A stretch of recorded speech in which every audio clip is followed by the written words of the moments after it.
नमस्कार बच्चों, स्वागत है आप सभी का आपके अपने YouTube channel Kalavati education basic math में। प्यारे बच्चों, आज हम लोग बात करेंगे झारखंड बोर्ड एग्ज़ाम 2023 कक्षा 10वीं। आज 27 मार्च जो आपका साइंस का एग्ज़ाम हुआ उसका जो ऑब्जेक्टिव प्रश्न है, 40 ऑब्जेक्टिव होता है। उस 40 ऑब्जेक्टिव का सही आंसर को हम लोग देखेंगे। तो उम्मीद है कि आप 40 में से 40 को सही किए होंगे। फिर भी आप मिलान कर लीजिए और कन्फर्म हो लीजिए कि आपने 40 में से कितने प्रश्नों को सही किया है। तो देखिए बच्चों, बिना देरी का हम लोग शुरू करते हैं। देखिए, पहला जो प्रश्न हमारे पास वो ये है कि किस दर्पण में वास्तविक फोकस होता है। तो इसका सही आंसर हो जाएगा अवतल दर्पण, यानी कि ऑप्शन नंबर ये। फिर देखिए दूसरा है, मोटर वाहन के सामने कौन सा दर्पण लगा होता है। इसका ऑप्शन हो जाएगा 2, यानी कि उत्तल दर्पण। फिर देखिए बच्चों, तीसरा प्रश्न देखते हैं। देखिए तीसरा जो प्रश्न इसमें है कि यदि एक लेंस की क्षमता -2 डायोप्टर है तो इसकी फोकस दूरी क्या होगा। तो इसका सही आंसर हो जाएगा -50 सेंटीमीटर, यानी कि ऑप्शन नंबर 3। अब देखिए 4 नंबर प्रश्न में क्या कहता है कि निम्न में से किस माध्यम का अपवर्तन अधिकतम है। तो इसका सही आंसर हो जाएगा हवा, यानी कि 4 नंबर का 1 नंबर सही होगा। फिर देखिए 5 नंबर प्रश्न है कि प्रिज्म द्वारा प्रकाश की कौन सी परिघटना घटती है। तो ऑप्शन है परावर्तन, अपवर्तन या वर्ण विक्षेपण, या इनमें से कोई नहीं। तो इसका जो सही आंसर होगा वो हो जाएगा वर्ण विक्षेपण, यानी कि क्वेश्चन ऑप्शन नंबर 3। फिर देखिए छठा नंबर प्रश्न, 6 नंबर का जो प्रश्न है इसमें है कि जरा दृष्टि दोष किस प्रकार के लेंस द्वारा दूर किया जाता है।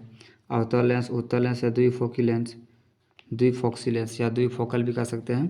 तो इसका जो सही आंसर होगा वो हो जाएगा 3 नंबर, यानी कि 6 नंबर का 3 नंबर। अब देखिए 7वां नंबर प्रश्न है कि खतरे का निशान किस रंग का बना होता है। तो ये एकदम बिल्कुल आसान सवाल है, यानी कि खतरे का जो निशान है रंग वो कैसा होता है, वो लाल होता है। तो इसका जो सही आंसर हो जाएगा वो 2 नंबर हो जाएगा। फिर देखिए 8वां नंबर प्रश्न है इसमें कि विभवांतर का एसआई मात्रक है। तो इसका सही जो एसआई मात्रक होता है वो वोल्ट होता है, यानी कि विकल्प नंबर ये। फिर देखिए 9 नंबर प्रश्न हमारे सामने कि विद्युत परिपथ में धारा की माप के लिए किसका उपयोग किया जाता है। तो इसका जो सही आंसर होगा वो अमीटर होगा, यानी कि ऑप्शन नंबर 3 सही होगा। फिर देखिए बच्चों 10 नंबर जो प्रश्न है इसमें कि किसी बल्ब से 1 मिनट में 120 कूलम्ब कागज प्रवाहित होता है तो प्रवाहित धारा का मान कितना होगा। तो इसका जो सही आंसर होगा वो हो जाएगा 2 एम्पियर, यानी कि विकल्प नंबर 2। अब देखिए 11 नंबर प्रश्न है इनमें कि 1 यूनिट विद्युत ऊर्जा का मान है। तो इसका जो सही आंसर होगा वो 4 नंबर हो जाएगा। अब देखिए 12 नंबर प्रश्न है विद्युत धारा प्राप्त करने की युक्ति को कहते हैं। तो क्या कहते हैं, उसको जनित्र कहते हैं, यानी 12 का 1 नंबर सही होगा। फिर देखिए 13वां नंबर प्रश्न है कि लघु पथन के समय परिपथ में विद्युत धारा का मान हो जाता है बहुत अधिक, बहुत कम या शून्य। तो इसका सही जो आंसर होगा बहुत अधिक होगा। ठीक है, 13 नंबर का ऑप्शन 1 नंबर सही हो जाएगा। फिर देखिए 14 नंबर प्रश्न है नीला लिटमस पेपर किससे लाल हो जाता है, अम्ल से, लवण से या क्षार से। तो वो अम्ल से हो जाता है, यानी 14 का ये होगा। फिर देखिए 15 नंबर प्रश्न है इसमें कि निम्न में से कौन क्षार है। तो इसका जो सही आंसर हो जाएगा वो हो जाएगा विकल्प नंबर 4। फिर देखिए 16 नंबर प्रश्न कि जिप्सम का रासायनिक सूत्र क्या है। तो इसका रासायनिक सूत्र क्या आता है, CaSO4 इंटू 2H2 वो, यानी कि विकल्प नंबर 2। अब देखिए 17 नंबर प्रश्न है इसमें कि समीकरण CaCO3 उष्मा CaO प्लस CO2 में किस प्रकार की अभिक्रिया है। तो यहाँ पर कौन सी अभिक्रिया हो रही है, वियोजन अभिक्रिया। तो इसका जो आंसर हो जाएगा वो हो जाएगा 2 नंबर। फिर देखिए 18 नंबर प्रश्न कि जल के विद्युत अपघटन में कैथोड पर कौन सी गैस मुक्त होती है। तो हाइड्रोजन होता है, यानी कि H2, ये विकल्प नंबर 1।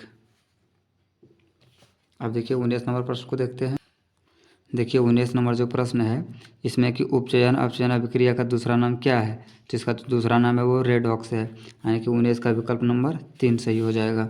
फिर देखिए 20 नंबर है कि निम्न में से विद्युत का सर्वोत्तम चालक कौन है। तो वो एल्युमिनियम होता है, यानी कि विकल्प नंबर 3।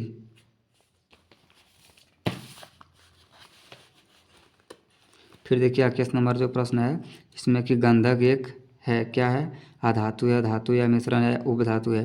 तो याद रखेंगे इसका जो सही आंसर होगा वो अधातु होगा।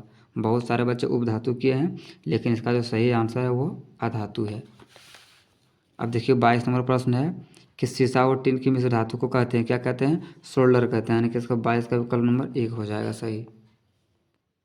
फिर देखिए 23 नंबर प्रश्न है, इसमें CnH2n+2 किसका सामान्य सूत्र है, तो याद रखेंगे ये एल्केन का सामान्य सूत्र होता है, तो 23 का विकल्प नंबर 1 हो जाएगा।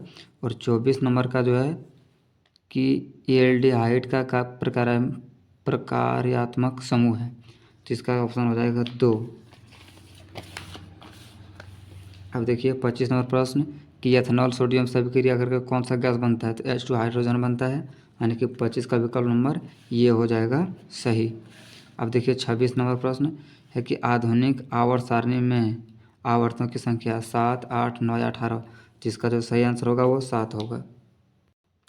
अब देखिए बच्चों 27 नंबर प्रश्न है कि सपोषी पोषण के लिए आवश्यक है CO2 तथा जल, क्लोरोफिल, सूर्य का प्रकाश है, इनमें से सभी, तो इसका जो सही आंसर हो जाएगा वो हो जाएगा इनमें से सभी।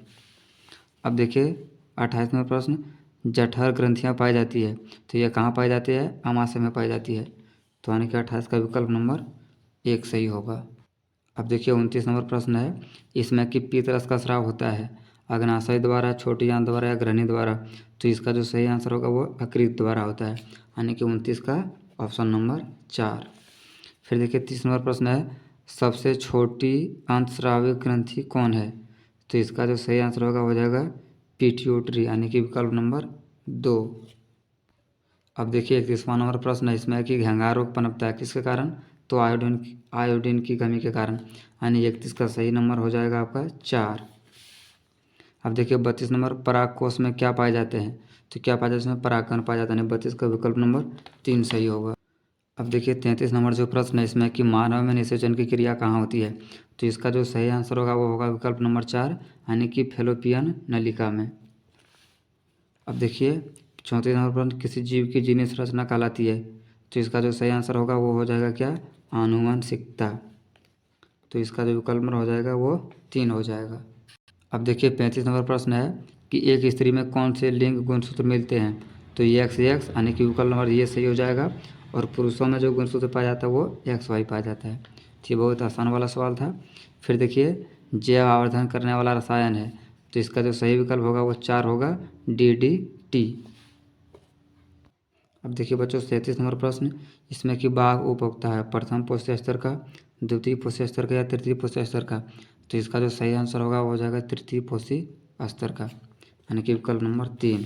फिर देखिए 38 नंबर प्रश्न है, चिपको आंदोलन कब प्रारंभ किया गया था, कब प्रारंभ किया गया था, तो 1970 में, यानी कि 38 का ऑप्शन नंबर ये। अब देखिए 39 नंबर प्रश्न है, पवन चक्की से उपयोगी ऊर्जा प्राप्त करने के लिए पवन का न्यूनतम वेग होना चाहिए, यानी 15 किलोमीटर प्रति घंटा, यानी 39 का विकल्प नंबर 2। अब देखिए बच्चों 40 नंबर प्रश्न और आखिरी प्रश्न, जल विद्युत संयंत्र किस ऊर्जा को विद्युत ऊर्जा में रूपांतरित करता है, तो इसका जो सही आंसर होगा वो गतिज ऊर्जा, स्थितिज ऊर्जा हो जाएगा, यानी कि 40 का ऑप्शन नंबर 4। तो उम्मीद है बच्चों कि 40 का 40 प्रश्न आप देखे होंगे, इससे आप मिलान भी किए होंगे कि 40 में से आपने कितना सही किया, और आप इससे कन्फर्म हो सकते हैं कि और बाकी जो आपका सब्जेक्टिव है उसका भी आपने बेहतर से तैयारी किया होगा और एग्ज़ाम भी बिल्कुल बेहतर तरीके से ही किए होंगे। तो उम्मीद है कि आगे जो आपका सब्जेक्ट है उसको भी और बेहतर तरीके से करिए। हमारी शुभकामनाएं आप लोगों के साथ है।